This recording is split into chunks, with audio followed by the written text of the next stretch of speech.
लो जी, कौमे youth का गाना फिर बदल गया अज।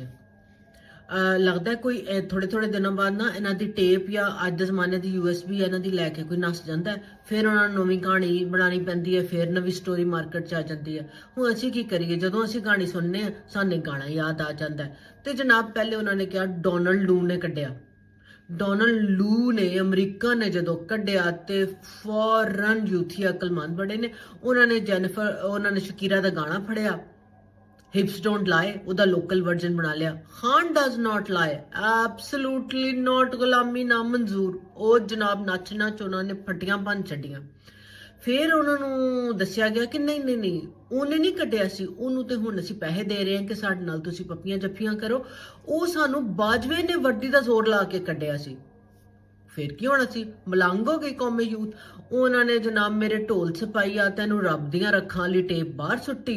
उन्होंने लाई बेकदरा नाल यारी ते टुट गई तड़क करके, उन्हें गा गा के मलंगा मंगर गान लग गए।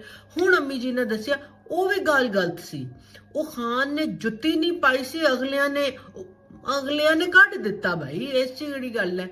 हुण बेचारे जड़े मस्त रामायण माहौल च आराम नाल गा रहे सन, मदीने बुला लो मदीने बुला लो, हुण जनाब कंधा च जा जा के लग रहे ने ते कह रहे ने उधर नहीं जाना, उत्थे डांस करदी पई है।